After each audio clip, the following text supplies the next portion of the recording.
Hey guys हामी खप्टारको अहिले एकदम भाइरल के भन्छ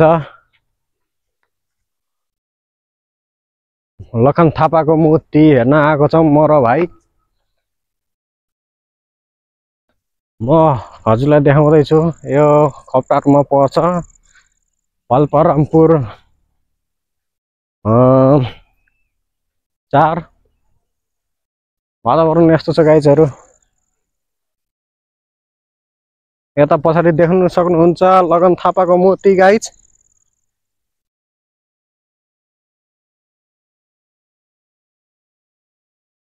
तर गाइज यहाँ चाहिँ ठाउँहरू एकदम राम्रो छ डेटिङ बस्नको लागि एकदम दामी, घुम्न आउनको लागि एकदम लास्टै दामी ठाउँहरू छ गाइज।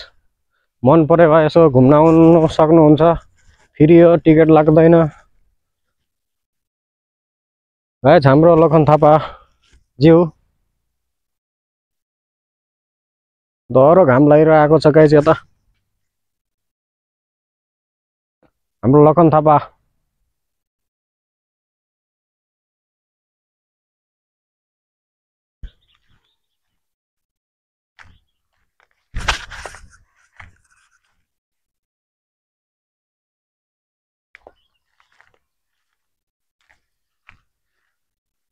यो पछाडि साइडबाट लखन थापाको यताबाट हेर्नुहोस् राम्रो राम्रो भ्यूहरू देख्न सकिन्छ। यता पारि डाँडा काँडा सबै। म अझै राम्रो भ्यू देखाउँछु गाइस हजुरहरूलाई यताबाट।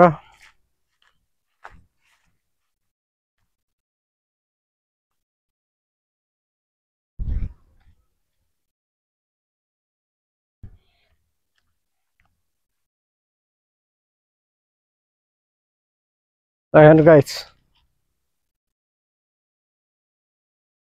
पहिला यहाँ ठुल्ठुला बर पिपल स्वामीको रुख थियो, अहिले काटेर यस्तो नाङ्गो भएको छ गाइस।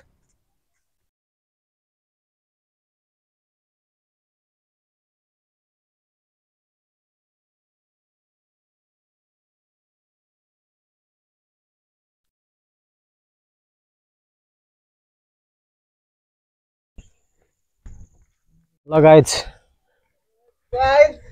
गाइस हेर्नुहोस् ठाउँ कस्तो दामी छ। यता तपाईहरु पनि घुम्न आउन सक्नुहुन्छ। यो खप्टार रामपुर पाल्पा 4 ठाउँहरु हेर्नु गाइस कस्तो दामी छ। यहाँ हरियाली जता पनि हो। माई गड हेर्नुहोस् बस्नको लागि पछाडि स्टेज भवन पनि छ, दामी छ। गर्मी पनि छैन गाइस, अहिले जाडो जाडो मौसम छ हैन, एकदम शीतल छ। हजुरलाई म भ्यू पनि देखाउँछु है गाइस। यता ट्याक्क यता पारे यहाँबाट गण्डकीहरू पनि पुरा देखिन्छ। यता रोडहरू गाडीहरू दामी देखिन्छ गाइस। ल हेर्नुहोस् है, हेर्नुहोस् ल हेर्नुहोस् हेर्नुहोस् हेर्नुहोस् पछाडिको भ्यू हेर्नुहोस्। पारी स्याङ्जाको डाँडाहरू, यहाँ गण्डकी देख्न सक्नुहुन्छ। बाटोहरू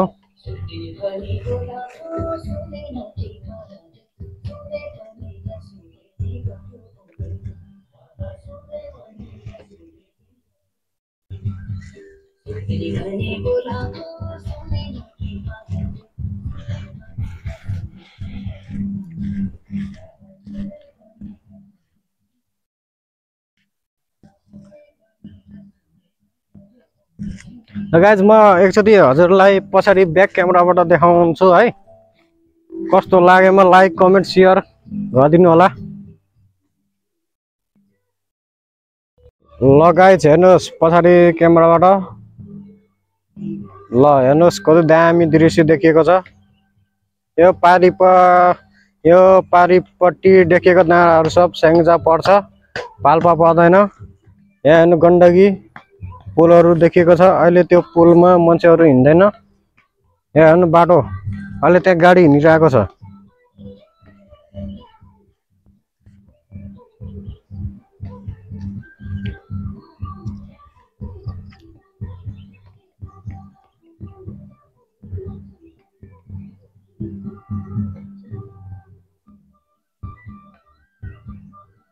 गाइज यता पारी देख्न सक्नुहुन्छ मान्छेले घाँस काटिरहेको छ।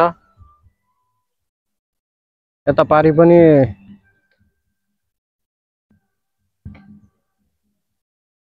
यो बाटो हो केलाडी जाने। यो बाटोबाट हजुरको तपाईँको काठमाडौँ नारायणघाट सबै जानु मिल्छ यो बाटोबाट। यहाँ अमृतसर घारी पनि छ गाइज।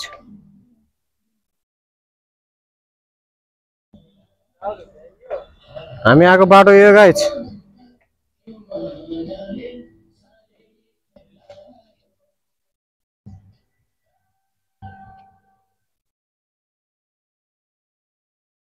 गाइज अहिले हामी यहाँ बसिरहेका छौँ म र भाइ, हाम्रो ह्यान्डसम भाइ बमबहादुर सिंहजाली।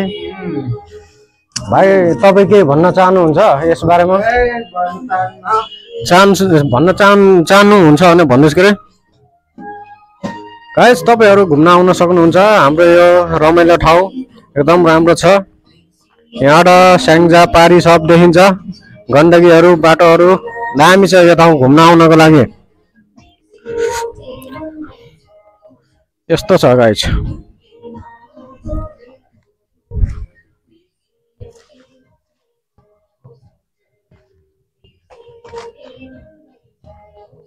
अघि आएको बाटो हामी यही हो।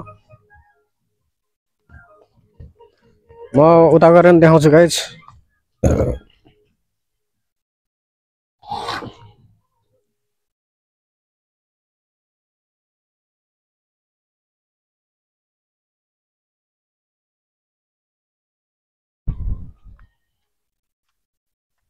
हेलो गाइस, यो ठाउँ कतिको चिन्नुहुन्छ तपाईँहरू? प्लिज यसो कमेन्ट गरिदिनु होला है।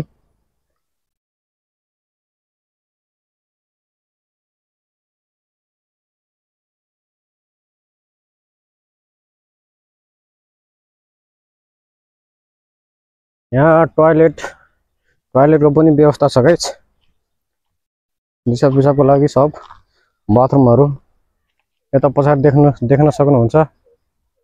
टोयलेट बाथरुम हो। पहिला यहाँ यस्तो ठुलो बुटा थियो, अहिले सुकेर यस्तो भइसक्यो गाइस।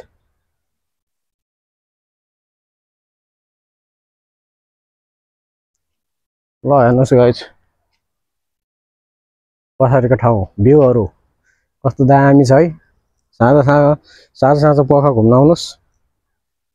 पारी डाँडाहरू कस्तो रमाइलो देखिएको छ।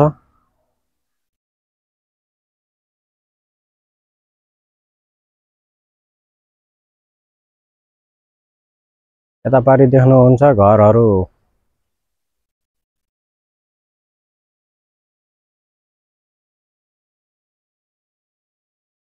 यता तल देख्नुहुन्छ खेतहरू।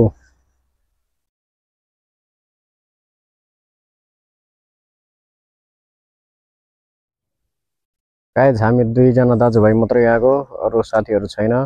पारिपट्टि स्याङ्जा, हामी दुईजना भाइ मात्रै कपडातिर घुम्न आएको।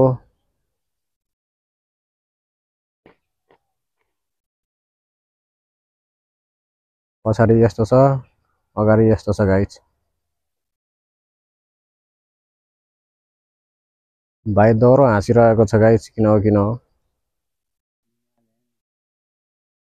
पारिपट्टि देख्नु गाइस हिमाल, अलिक सेतो सेतो देख्नु भएको छ त्यो हिमाल हो।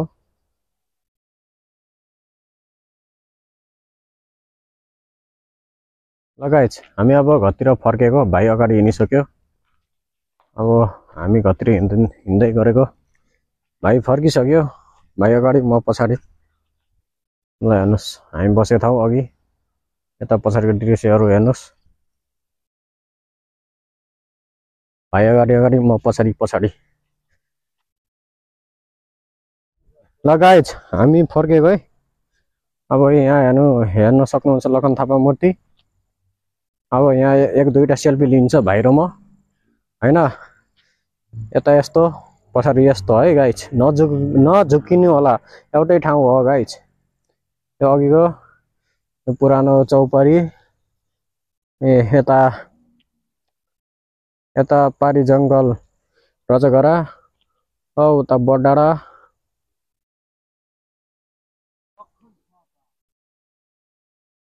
यो लखन थापाको मूर्ति गाइज हामी फर्केको हजुरलाई पिच बाटो पनि देखाउँछु गाइज हेर्नु होला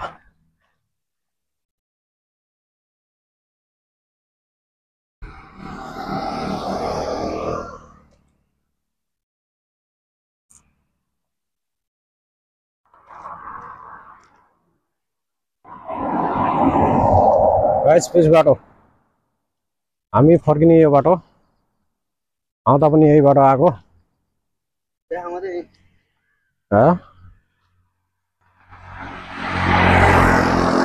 गाइज गाडी हिँडिरहेको छ त अरू बाटो एकदम दामी छ गाइज हाइवे हो हाइवे यो बाटो तपाईँको जहाँ पनि पुग्छ भनाल काठमाडौँ नारायणघाट मुगलिङ पोखरा समथिङ अगरा बगरा सबै ठाउँ पुग्छ गाइज यो बाटो यसको नाम लेखेछ 30 मिटर खोप्टार हो गाइज यो ठाउँ खोप्टार चाहिँ ठाउँ एकदम राम्रो छ घुम्नको लागि गाइज गाइज खोप्टार लेखेको छ खोप्टार